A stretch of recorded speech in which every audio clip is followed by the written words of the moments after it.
Bismillahirrahmanirrahim. Assalamualaikum warahmatullahi wabarakatuh.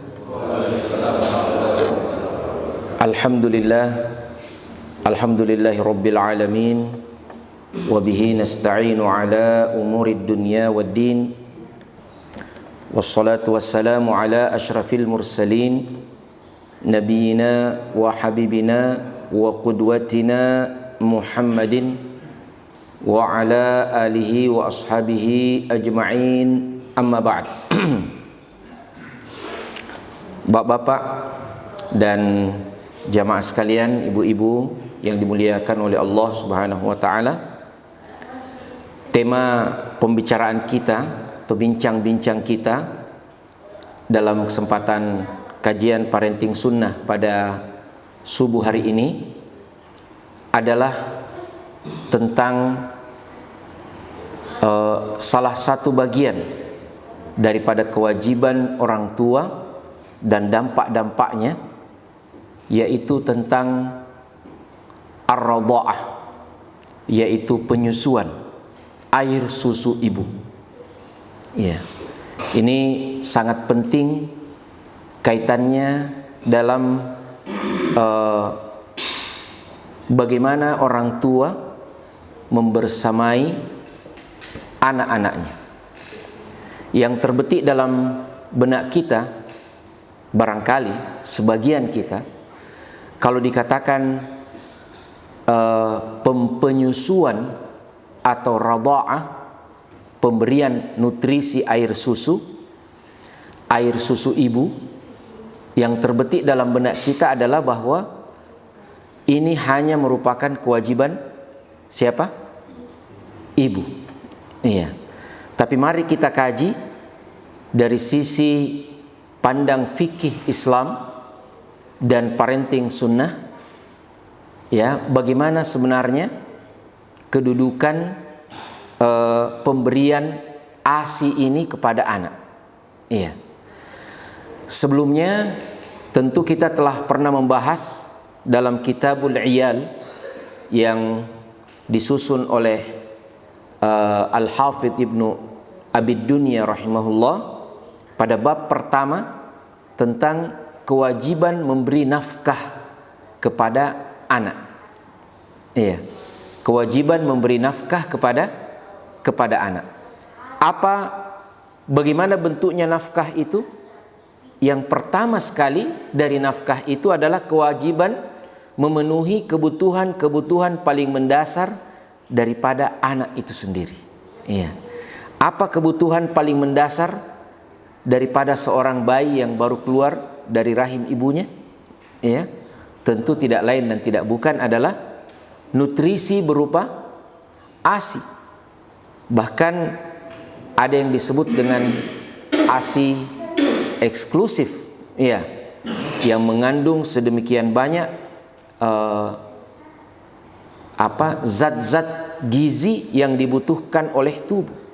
Iya, subhanallah. Nah, siapa yang berkewajiban memberikan itu, Pak? Ya, bapak. Benar. Iya, ibu itu adalah operatornya. Iya, karena memang Allah yang menitipkan air susu itu kepada ibu melalui badannya.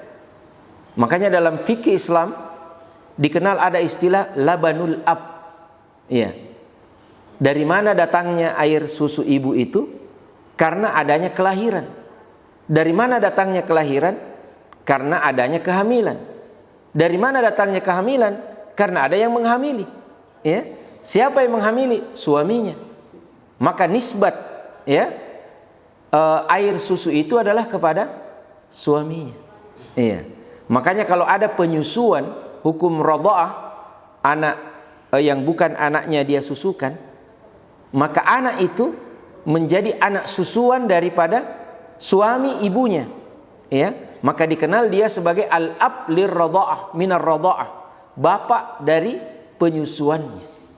Nah, jadi kita kembali, yang bertanggung jawab memberikan air susu itu adalah siapa? Adalah sang bapak. Iya. operatornya sang ibu. Ya, mari kita baca firman Allah Subhanahu wa taala, ya, ini yang terdapat dalam surah Al-Baqarah ayat 223. Ya. A'udzubillahi minasyaitonir rajim. Wal walidatu yurdi'na auladahunna haulaini kamilaini liman arada ay yutimma ar-radha'ah. Bagi ibu-ibu itu memberikan, menyusui anak-anaknya 2 tahun penuh. Haulaini kamilaini, bagi ibu yang menghendaki kesempurnaan penyusuannya. Ya. Nah, ini ayat sebenarnya berkaitan, kalau kita runtut dari ayat-ayat sebelumnya, adalah berkaitan dengan ayat-ayat yang memberikan hukum-hukum yang berkaitan dengan perceraian. Jadi kalau mau kita lihat konteksnya, ibu yang dimaksudkan di sini adalah ibu-ibu yang menyusui anaknya padahal dia sudah dicerai oleh suaminya. Iya. Nah, itu makna khususnya. Ya. Kemudian dilanjutkan, wa 'alal mauludi lahu rizquhunna wa kiswatuhunna bil ma'ruf. Dan bagi bayi yang dilahirkan, rizquhunna, ya, rizquhunna ini nafkah bagi siapa? Hunna di sini kembali kepada ibu-ibu itu. Wa kiswatuhunna bil ma'ruf, dan pemberian sandang, pakaian, ya, dengan cara yang ma'ruf. La tukallafu nafsun illa wus'aha. Tidaklah dibebani seseorang kecuali dengan apa yang disanggupinya. Janganlah seorang ibu la tudarra walidatun biwaladiha. Janganlah seorang ibu menderita karena anaknya, dan jangan pula seorang ayah menderita karena anaknya. Jadi apa yang dimaksudkan? Bagaimana ceritanya ayat ini? Bagaimana pemaknaannya? Bahwa kalau seorang wanita yang memiliki anak kemudian dia diceraikan oleh suaminya, sedangkan dia masih menyusui anak itu, selama masa penyusuan bertanggung jawab mantan suaminya, Pak. Sudah jadi mantan, ya. Bahkan selepas iddah sekalipun, selama dia masih menyusui anaknya itu, wajib bagi sang suami atau mantan suaminya untuk memberi nafkah demi anaknya. Karena sang ibu ini harus sehat, harus memiliki kemampuan untuk memberikan susu. Maka dikatakan wa 'alal mauludi, bagi sang anak, lahu, ya, rizquhunna, nafkah bagi mereka atau ibu-ibu yang menyusui ini. Wa kiswatuhunna, bahkan sandang juga, pakaian juga. Tetapi dengan catatan tidak boleh memberatkan sang bapak. Ya, semuanya dilakukan kewajiban ini dengan batas kemampuan yang wajar. Begitu. Maka seorang ibu tidak boleh juga menderita karena anaknya. Nah, seorang bapak jangan juga dipaksakan di luar batas kemampuannya. Tetapi memberikan air susu ini adalah merupakan sesuatu yang merupakan kewajiban daripada sang bapak. Bahkan, ya, apabila mereka melakukan persepakatan, ya, walal warithi mithlu dzalik fa in arada fisalan an taradim minhuma wa tasyawurin fala junaha alaihima. Kalau mereka berdua menghendaki penyapihan. Apa itu penyapihan? Pemberhentian, masa pemberhentian pemberian ASI, ya, dengan dasar kesepakatan dan musyawarah di antara mereka berdua, ibu dan bapaknya, maka itu tidaklah mengapa bagi mereka, ya. Nah, wa in aradtum an tastardi'u auladakum, kalau kalian juga mau, apa artinya di sini antastardi'u? Kalau kalian mau juga memberikan susu, ya, maksudnya di sini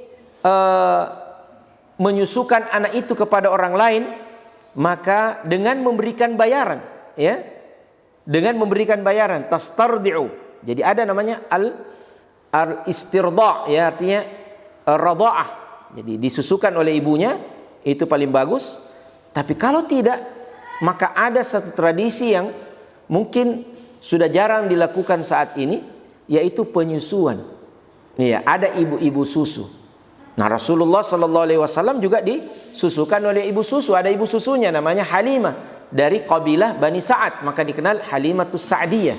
Ya, itu salah satu ibu susu Rasulullah Sallallahu Alaihi Wasallam. Bahkan dikenal oleh bangsa-bangsa di dunia ini, termasuk bangsa Arab, ya, bahkan menjadi solusi bagi mereka. Karena pemberian penyusuan ini, ya, kalau kita kaji lagi lebih mendalam, maka kita tadi katakan kewajiban sang bapak. Bagaimana sang ibu? Hendaknya, ya. Nah, bahkan secara kesehatan juga, ibu-ibu yang seharusnya memberikan air susu, menyusukan anaknya, tidak memberikan susu itu kepada anaknya, bisa juga bermasalah secara kesehatan, ya. Nah, tetapi seandainya sang ibu itu tidak mau, ya, dia sudah dicerai ini, dia tidak mau kasih minum susu itu anaknya karena satu dan lain hal, itu haknya. Nah, kalau terjadi seperti ini, inilah yang disebutkan dalam ayat yang lain, ya. Dalam ayat yang lain, dalam surat At-Talaq ayat ke-6, ya. Askinuhunna min haitsu sakantum min wujudikum wa la tudarruhunna litudayyiqu 'alaihinna wa in kunna ulatu hamlin fa anfiqu 'alaihinna hatta yad'an hamlahun wa in arda'na lakum fa atuhunna ujurahunna. Ini ayat ke-6 dalam surat At-Talaq yang banyak membahas, ya, tentang hukum-hukum perceraian. Jadi luar biasa hukum Islam ini, Pak, sangat detail, ya. Dijelaskan dalam ayat ini, kalau kemudian, ya, kau sudah ceraikan perempuan itu, ya, sementara dia dalam keadaan hamil, maka berilah kewajibanmu untuk terus menafkahi sampai dia melahirkan. Kalau dia sudah melahirkan, maka dia menyusukan anaknya, wajib bagi kamu, walaupun kau sudah mantan suami, memberikan nafkah karena anakmu itu, ya, air susu itu milikmu sebenarnya, ya, kewajiban bagimu untuk memberikan, maksudnya. Nah, tapi wa'tamiru bainakum bima'ruf, walaupun sudah cerai, tetapi perlu ada kesepakatan. Nah, Islam ini sangat mengedepankan yang namanya kesepakatan, ya. Saya susukan anakmu ini, ya, tetapi tidak mungkin bisa disusukan kalau sang ibu tidak sehat, tidak makan makanan yang bernutrisi, ya, tidak makan makanan bergizi. Maka wajib bagi sang bapak untuk memberikan nutrisi itu kepada sang ibu, ya. Nah, kalau sang ibu ini tidak mau, wa in ta'asartum, sulit karena satu dan lain hal, ya, imma karena ibunya mungkin air susunya bermasalah, atau dia tidak mau, ya, kok sudah cerai, Kak, ya. Nah, fasaturdi'u lahu ukhra, maka dia harus disusukan oleh wanita yang lain. Imam At-Tabari dalam tafsirnya menyebutkan penjelasan para ulama dalam kondisi yang seperti ini, bahwa, ya, kalau dia bisa disusukan oleh ibu yang lain, ibu susu wanita yang lain, maka kewajiban sang bapak untuk memfasilitasi itu, ya, apakah itu keluarganya, saudaranya, atau siapa wanita yang lain, tidak ada masalah, ya. Yang penting nutrisi itu bisa sampai kepada anak. Nah, kalau kondisinya anak itu, kata Imam At-Tabari, kalau kondisinya anak itu tidak bisa menerima kecuali air susu ibunya, maka pada saat itulah, ya, pemerintah atau yang berwenang bisa melakukan pemaksaan kepada sang ibu, ya. Ujbirat liradha'ati sabiyiha, dia harus dipaksa untuk memberikan air susu itu kepada ibunya. Kalau, ya, kondisinya seperti Nabi Musa, ya, Nabi Musa itu tidak ada wanita yang bisa menyusui kecuali ibunya sendiri. Nah, kalau ada kondisi khusus seperti itu, maka kewajiban, ya, sang ibu untuk memberikan. Kalau tidak, ya, maka kewajiban bapak untuk memfasilitasi pemberian air susu ibu itu kepada sang anak. Nah, banyak sekali manfaat kesehatan, ya. Tentu yang paling berkompeten menjelaskan di sini adalah ahli kesehatan atau dokter, ya. Nah, salah satu hal yang sangat penting dengan pemberian ASI ini adalah apa yang diistilahkan sekarang dengan penanggulangan stunting, ya. Ada beberapa makalah, kurang lebih 15 makalah saya ikuti, ya, yang ditulis secara bersambung oleh Profesor Dr. Feni Haju, ya, PhD, ya, mantan dekan Fakultas Kesehatan Masyarakat Universitas Hasanuddin Makassar, ya, beliau menjelaskan dengan sangat runtut dengan tulisan ilmiah populer, ya, sehingga bisa dipahami oleh orang awam, ya.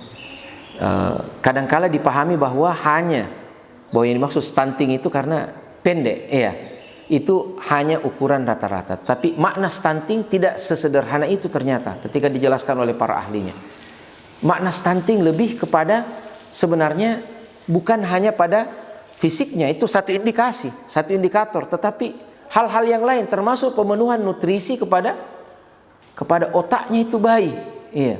Dan itu dimulai, ya, salah satunya adalah dengan pemberian nutrisi pada saat dia baru keluar di dunia ini. Dalam ayat yang kita bacakan tadi, "Tsumma nukhrijukum tifla." Kemudian kami keluarkan kau sebagai seorang anak. Ya, subhanallah, penciptaan manusia digambarkan, ya. Ya ayuhan nasu in kuntum fi raibin minal ba'tsi fa inna khalaqnakum min turabin. Wahai manusia, kalau kau ragu dengan hari kiamat, hari kebangkitan, maka sungguh kami telah menciptakan kau dari apa? Dari tanah. Maksudnya Nabi Adam ini, penciptaan Nabi Adam. Tsumma min nutfatin. Kemudian yang datang setelah Nabi Adam, manusia diciptakan dengan proses perkawinan. Dimulai dengan apa? Nutfah, ya, yaitu air maninya sang bapak, ya. Tsumma min alaqah. Alaqah ini pertemuan antara air mani dengan sel telur, ya. Kata para ahli, ya, bahwa spermatozoid daripada sang bapak ini, sel apalagi namanya, sel spermanya itu jumlahnya jutaan, Pak. Ketika dikeluarkan satu kali, ya, jutaan, ya. Kemudian hanya berhasil satu yang membuahi ovum itu, ya. Jadi kita ini sebenarnya adalah memang makhluk-makhluk pilihan Allah. Dari jutaan-jutaan sel sperma itu cuma satu yang bisa berhasil membuahi ovum itu. Nah, ketika sudah dibuahi, terjadi pembuahan. Nah, itulah yang kemudian Allah kemudian takdirkan bentuk menjadi alaqah. Alaqah ini kalau kita baca terjemahannya segumpal darah, ya. Maknanya kalau dalam bahasa Arab, alaqah sesuatu yang melekat, ya. Jadi dia melekat memang di rahim, ya. Dengan kekuasaan Allah Subhanahu wa taala, alaqah ini menjadi mudghah. Prosesnya kemudian menjadi mudghah. Mudghah itu apa? Segumpal daging. Mukhallaqatin wa ghairi mukhallaqah. Yang sudah berbentuk dan sebelumnya belum berbentuk, ya.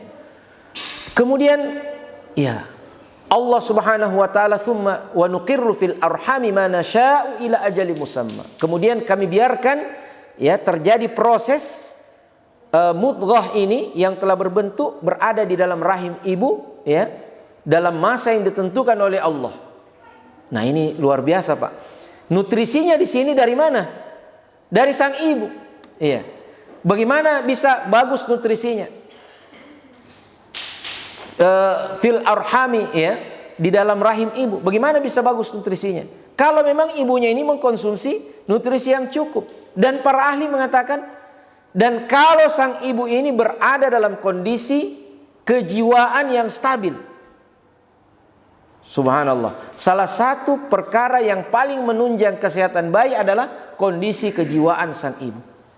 Maka kewajiban bapak untuk selalu membahagiakan istrinya, apalagi kalau istrinya sedang hamil, ya. Memang balance ini ajaran agama, Pak, ya. Anda cuma tahu input, ya. Yang proses di dalam, yang kemudian mengeluarkan itu dengan effort yang sangat luar biasa adalah siapa? Sang ibu, ya. Bahkan biasa mungkin kita dengarkan bahwa ambang sakit yang bisa, ya, ditahan oleh seorang ibu itu bisa berpuluh-puluh kali lipat daripada apa, Pak? Orang yang dipatahkan tulang keringnya, iya. Itu ambang sakit yang bisa ditahan oleh orang biasa sekian puluh kali lipat yang dirasakan oleh ibu ketika dia melahirkan. Nah, subhanallah. Maka kalau hamil istri tak, kemudian ada ngidam-ngidamnya, ya, jangkik, ya, selama masih bisa, asal jangan aneh-aneh sekali, ya. Ada yang mau makan genteng, macam-macam. Kalau sekedar makan mangga muda, pergi ki cari kangi, ya. Kalau sekedar mau makan ikan bakar, pergi ki cari kangi, ya. Itu bukan sekedar nutrisi yang masuk, tapi pemenuhan sesuatu yang sifatnya psikologis, ya. Dan itu adalah sesuatu yang akan memberikan dampak sangat luar biasa bagi pertumbuhan otak anaknya, ya. Subhanallah, yang salah satu organ yang paling penting di tubuh manusia adalah otaknya. Dan proses pertumbuhan otak itu, ya, luar biasa, mungkin sangat dominan justru pada saat dia dihamilkan. Iya. Dan ketika keluar pertumbuhan otak itu, ya katanya 80% sampai umur balita. Iya. Selebihnya sedikit sekali, ya, setelah itu sampai dia lebih dewasa. Iya. Nah, makanya pada masa-masa ini peran suami sangat dibutuhkan, ya. Bagaimana sang bapak, ya, ini parenting dimulai bahkan sebelum seorang itu menikah, ya, membangun kepribadiannya. Pada saat anaknya masih dihamilkan sudah mulai proses parenting, Pak, ya. Bukan sekedar parenting dalam pandangan Islam itu adalah bagaimana anak sudah lahir dididik, tapi masih dalam kandungan ibunya sudah ada tanggung jawab bapak untuk memberikan yang terbaik kepada anaknya melalui apa yang diberikan kepada ibunya. Bahkan tadi kita lihat, dia sudah cerai sekalipun masih tanggung jawab Anda. Iya. Karena anak itu membutuhkan ibunya. Dengan demikian Anda berkewajiban mensupport ibunya. Jadi kewajiban pemberian ASI yang tadi sangat penting untuk mengatasi dan menghadapi problema stunting adalah tanggung jawab sang bapak. Iya. Nah, oleh sebab itu bapak-bapak dan saudara sekalian, jamaah yang dimuliakan oleh Allah Subhanahu wa taala, saya menyampaikan salah satu tradisi yang mungkin bisa dihidupkan kembali, ya, untuk menghadapi kesulitan ASI bagi sebagian ibu-ibu, ya, atau ada kondisi khusus, ya. Ada anak yang lahir meninggal ibunya, ya. Ada seperti itu.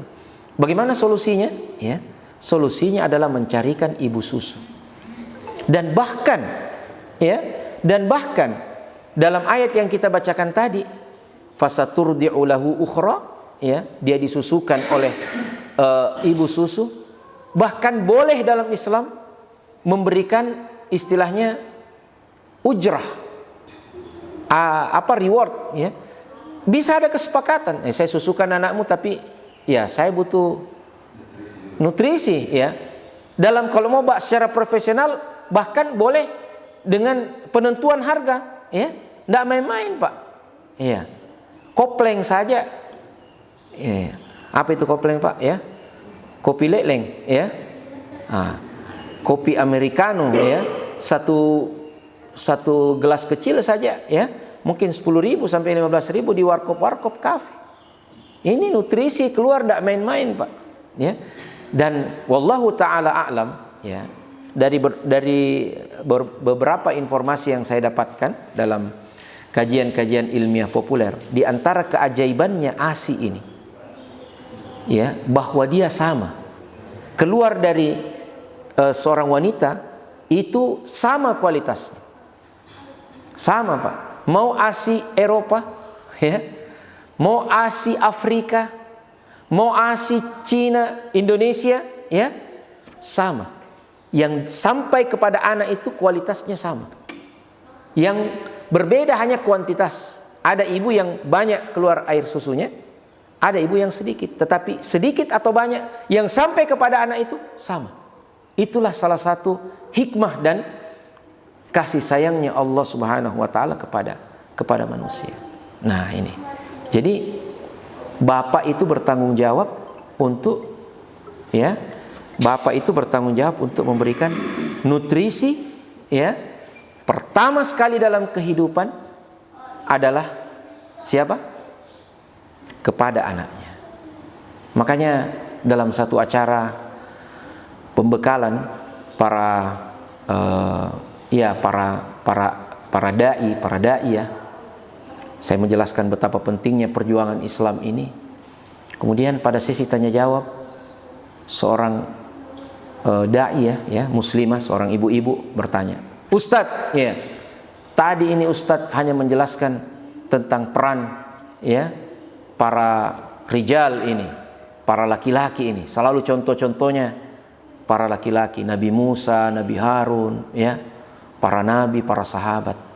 Bagaimana peran seorang muslimah, seorang perempuan, Ustadz? Saya bilang, oh, jangan pandang enteng peran perempuan. Iya. Ketika Nabi Musa lahir, apa kedudukannya Nabi Musa, Pak, dalam pandangan rezim Fir'aun? Ya, dia sudah menjadi buronan.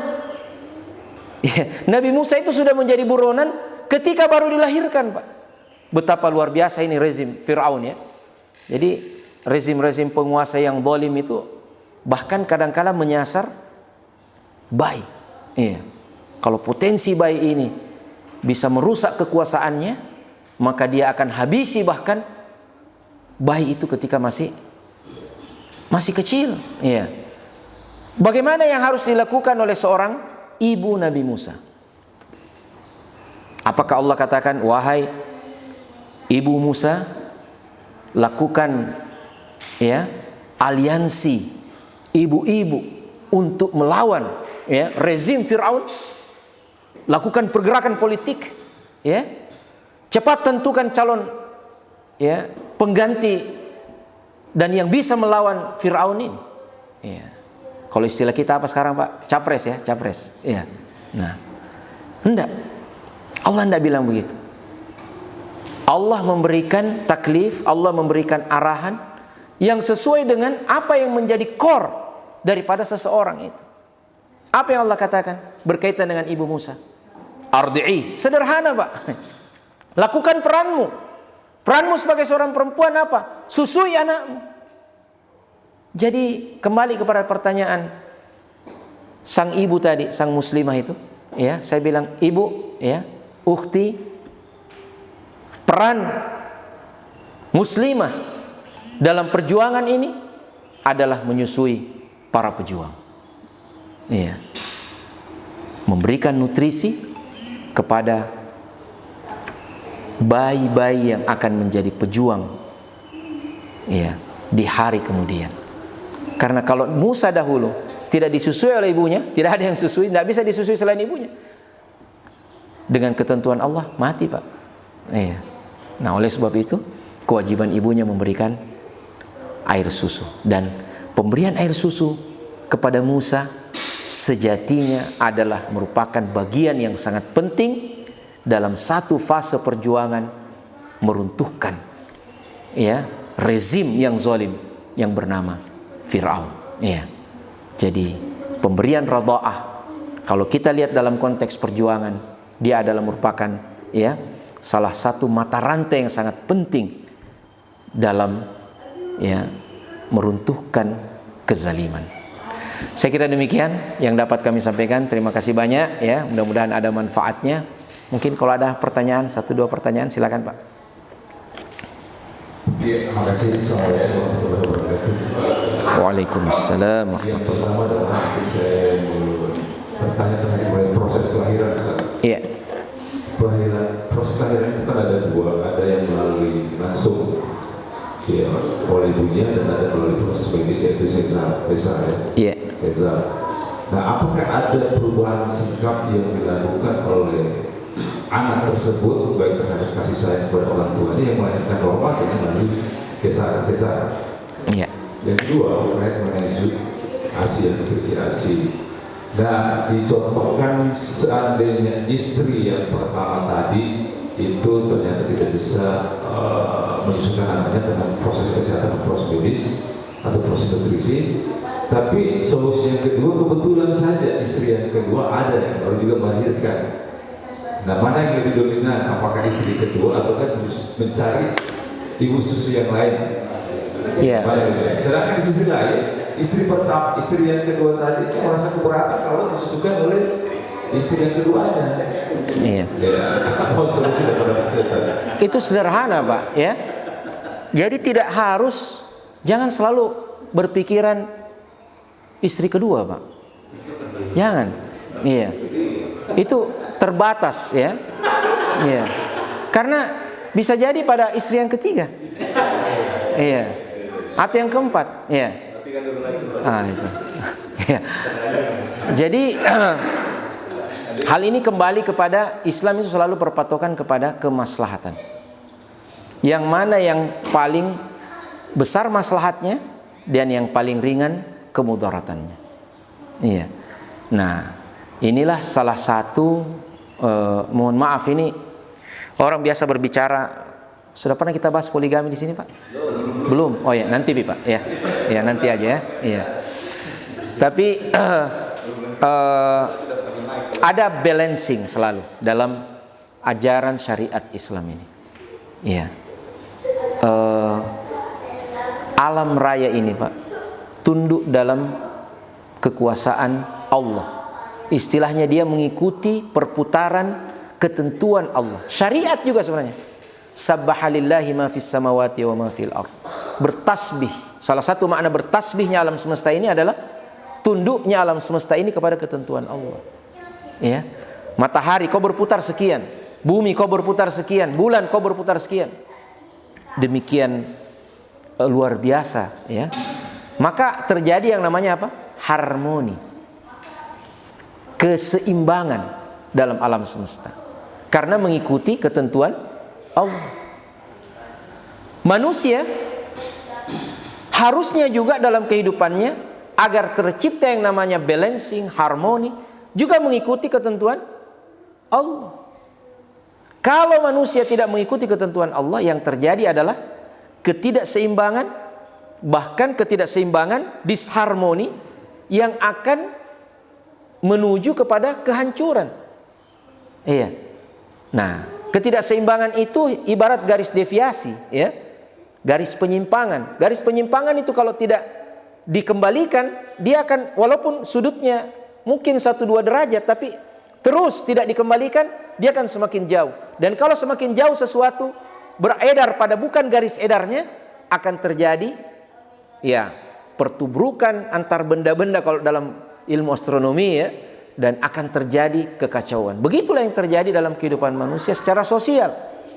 Dan Allah Subhanahu wa taala yang ciptakan manusia, itu yang paling tahu tentang tabiat manusia, keinginan kecenderungan manusia, maka diturunkanlah syariat yang sesuai dengan kodrat, karakter, hakikat dan sifat-sifat manusia. Termasuk Allah Subhanahu wa taala telah tetapkan laki-laki berbeda dengan perempuan. Walaupun setara. Laisa dzakaru kal untha, tidak sama, tetapi setara. Nah, salah satu kesetaraan itu adalah dalam perkawinan, dan ketidaksamaan laki-laki perempuan juga pada perkawinan. Laki-laki diberikan hak untuk beristri lebih dari satu, ya, pada waktu yang sama. Perempuan tidak diberikan hak itu sesuai dengan kodratnya. Iya. Nah, salah satu dampaknya, ya, memang ini akan menjadi solusi dari berbagai problema sosial. Ketika hal ini, ya, poligami itu hukum asalnya boleh saja, ya. Iya, boleh saja. Sebagian mengatakan sunnah, ya. Ya, tetapi monogami juga sunnah, ya. Pernikahan asalnya sunnah semua, baik poligami non poligami dalam monogami itu sunnah semua. Ya, pilihan, choice dalam kehidupan. Nah, tetapi yang masalah adalah kalau dia dianggap sebagai perbuatan kriminal. Ini yang masalah, Pak, ya. Dia orang dianggap kriminal, sementara perzinahan dianggap hal yang biasa-biasa saja. Nah, padahal salah satu solusi untuk mencegah penyakit masyarakat ini adalah dengan aturan syariat. Nah, ketika aturan syariat ini ditutup, maka inilah saya istilahnya kokek-kokek, ya. Kehidupan ini ibarat kokek-kokek. Satu ditekan pasti akan mengembang yang lainnya. Satu ditutup, dia akan cari jalan yang mungkin akhirnya karena tidak ada kanalnya dia akan rusak. Nah, begitu, Pak. Jadi termasuk masalah penyusuan, ya. Seperti yang kita sampaikan tadi, ilustrasinya bagus sekali, ya. Kalau kemudian terjadi hambatan pada satu ibu, nah, ibu yang lain bisa memberikan kontribusi, iya. Sehingga ini akan menjadi mempererat, ya. Itu anaknya bukan sekedar anak tirinya tapi anak susunya. Luar biasa, ya. Dan itu bisa banyak terjadi di negara-negara Islam seperti itu, ya. Anak tiri tetapi tidak lagi, karena ada kalau istilah anak tiri, ya. Ini sekarang makanya dalam bahasa Indonesia tidak banyak lagi digunakan, ya. Tidak banyak digunakan istilah anak tiri karena biasa dikatakan menganak-tirikan, ya. Nah, itu kurang bagus, ya. Maka ada istilah sekarang anak sambung. Iya. Bukan bapak tiri, ibu tiri, tapi bapak sambung, ya. Nah, makanya mungkin terjemahan dari bahasa Inggris, ya, stepfather, ya, stepmother. Nah, seperti itu. Baik, jadi saya kira begitu, Pak. Ya, bagus sekali, ya. Tapi kalau umpamanya tidak bisa juga, tidak boleh dipaksakan. Tidak boleh sang bapak ini suami bilang, kau harus. Kenapa? Di sini Islam itu sangat memberikan hak privasi. Ibunya saja sendiri tidak boleh dipaksa untuk menyusui. Kalau ibunya tidak mau, ya, sudah diceraikan. Kau sudah cerai saya, dalek kau, saya tidak mau kasih susu anakmu. Iya.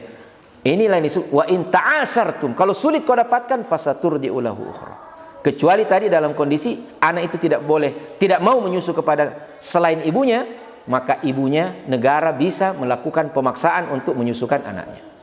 Ya, begitu, Pak. Jadi inilah satu kondisi, ya, kondisi pemaksaan yang dibolehkan, ya. Yang lain-lain tidak boleh, Pak, dipaksa-paksa, ya. Baik, saya kira terakhir, Pak. Ya, silakan.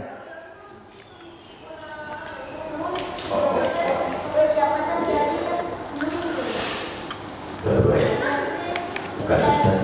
Assalamualaikum warahmatullahi wabarakatuh. Waalaikumsalam warahmatullahi wabarakatuh.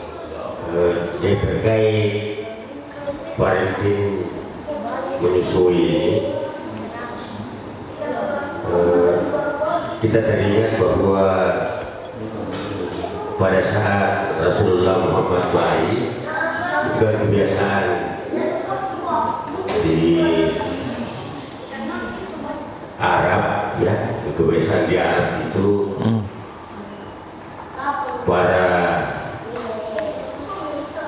kelompok bangsawan itu biasanya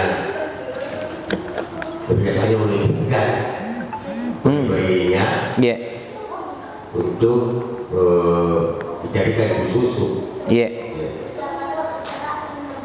Bagaimana setelah Islam berkembang, apakah kebiasaan itu masih dibolehkan? Ya. Baik. Cukup, Pak, ya? Iya. Tanda kutip, apakah ada persyaratan tertentu, misalnya dibolehkan? Iya. Apakah ada persyaratan tertentu sebagai ibu susu? Baik. Misalnya ibu muslim, ya, apakah bisa disusukan anaknya pada wanita yang non muslim? Ya, baik. Baik. Baik. Bismillah, alhamdulillah, salatu wassalam ala rasulillah, wa ba'd.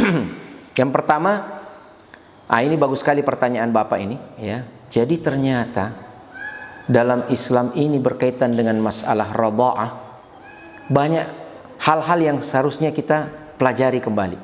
Iya. Yang pertama tadi, anjuran yang sangat kuat dalam Islam untuk memberikan penyusuan kepada anak.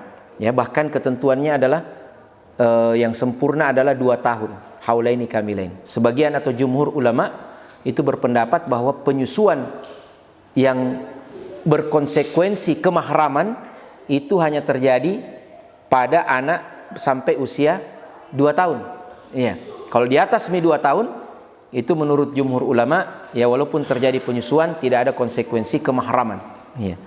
Nah, ternyata ada pendapat lain, pendapat Aisyah, ya, bahwa bahkan untuk memahramkan Aisyah itu, ya, Aisyah tidak ada anaknya, tapi saudaranya ada anaknya. Biasa kalau beliau ingin agar ada seorang yang bisa mudah beliau berkomunikasi, ya, dalam pemberian ilmu, maka dia diberikan susu, walaupun tentunya bukan dengan cara seperti anak bayi, ya. Kata Imam An-Nawawi, diperas dulu susu itu. Ini radha'atul kabir.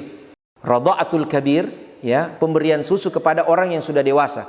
Apakah berkonsekuensi, ya, dia menjadi mahram juga? Ini ada khilaf atau perbedaan pendapat di kalangan ulama. Tapi di kalangan sahabat, Aisyah yang berpendapat bahwa itu berkonsekuensi menjadi mahram juga, ya. Nah, itu satu masalah, ya. Makanya dalam masa kehidupan Rasulullah sallallahu alaihi wasallam terjadi seperti itu. Ya. Terjadi seperti itu. Ya. Ada seorang sahabat ya. Namanya Salim. Salim ini jadi anak boleh dikatakan anak angkat ya. Anak angkat, anak asuh dari seorang sahabat yang lain namanya ya siapa? Abu Hudzaifah ya. Nah, ketika sudah dewasa, tidak enak istrinya. Bilang bagaimana ini anak sudah dewasa, anak asuh kita, bukan mahram, menjadi masalah tapi kita butuhkan. Nah, akhirnya Rasulullah memberikan solusi untuk disusukan. Nah, sebagian ulama mengatakan ini adalah khususiyah atau hanya khusus pada saat itu saja, kekhususan Nabi sallallahu alaihi wasallam. Tapi sebagian ulama lain berpendapat radha'atul kabir boleh ya dan menjadi mahram. Nah, pendapat yang cukup wasatiyah dalam hal ini adalah pendapat Syekhul Islam Ibnu Taimiyah yang mengatakan bahwa tidak boleh secara mutlak, tetapi dibolehkan kalau kondisinya seperti kondisi Salim dan keluarga ayah asuhnya ya. Nah, kalau dia memang sulit mau kemana kau dong? Ya memang dia anak tak dari kecil kita yang asuh, tapi sekarang sudah besar. Nah, bukan mahram. Jadi dimahramkan dengan cara tersebut. Berapa kali? Ada juga penjelasannya ya. Ada mazhab Maliki yang sangat keras bahwa satu kali saja disusukan sudah jadi mahram. Tetapi hadis-hadis yang sahih menunjukkan bahwa penyusuan yang menjadi berkonsekuensi kemahraman itu adalah khamsa radha'atin, 5 kali penyusuan. Ya, 5 kali penyusuan berarti 1 kali disusukan, ya artinya yang cukuplah bagi dia untuk menjadi nutrisi pada saat itu. Ya, tidak ada juga batasan berapa miligram, ya tidak juga. Tetapi yang wajar, selalu batasannya itu yang wajar. 5 kali penyusuan itulah yang menjadi batas yang terjadinya berkonsekuensi kemahraman. Nah, tadi pertanyaannya bagaimana tradisi penyusuan ini? Terus berlangsung, Pak. Dalam masa Islam terjadi banyak di kalangan sahabat, bahkan tadi radha'atul kabir disuruh oleh Nabi ya. Tradisi penyusuan itu berlangsung terus ya dalam masa Islam. Nah, di semua komunitas masyarakat manusia saya kira ya terjadi seperti ini. Bahkan di beberapa bangsa-bangsa dahulu termasuk bangsa Arab itu ada ibu yang memang menyewakan ya. Artinya dia dibayar memang untuk menyusui. Itu tidak apa-apa dalam pandangan Islam, walaupun mungkin kebiasaan kita, perasaan kita, kenapa air susu? Sedangkan tadi saya katakan kopleng saja, kopi leleng, ya 15.000 1 gelas, ini air susu ini Pak, ya. Prosesnya bukan sekedar dinyalakan kompor, dijerang air, ya. Tapi ini prosesnya dari darah keluar, di antara darah keluar air susu. Pantas kalau dia diberikan balasan juga berupa kontribusi bagi dia sebagai reward. Nah, jadi no problem. Nah, bagaimana dengan air susu seorang yang non muslim ya? Seorang yang non muslim, saya katakan wallahu a'lam bissawab ya. Saya belum meneliti ya, mengetahui secara mendalam tentang masalah ini, sehingga jawaban saya cuma wallahu a'lam ya. Mudah-mudahan pekan depan kita sudah pelajari dan kita bisa jelaskan insyaallah. Saya kira demikian Pak ya, mudah-mudahan ada manfaatnya. Semoga Allah Subhanahu wa taala senantiasa melindungi kita semua, melindungi ibu-ibu dan istri-istri kita ya, orang-orang yang sangat berjasa bagi anak-anak kita dan bagi kita semua ya. Kata kunci terakhirnya ya, closing statementnya adalah bahagiakan istri Anda ya. Dan kalau Anda mau bahagiakan istri Anda harus bahagia dulu ya. Jadilah manusia-manusia yang berbahagia untuk bisa membahagiakan orang lain. Ya. Barakallahu fikum. Dengan demikian istri Anda juga akan membahagiakan Anda. Subhanakallahumma wa bihamdik asyhadu an la ilaha illa anta astaghfiruka wa atubu ilaik. Wassalamualaikum warahmatullahi wabarakatuh.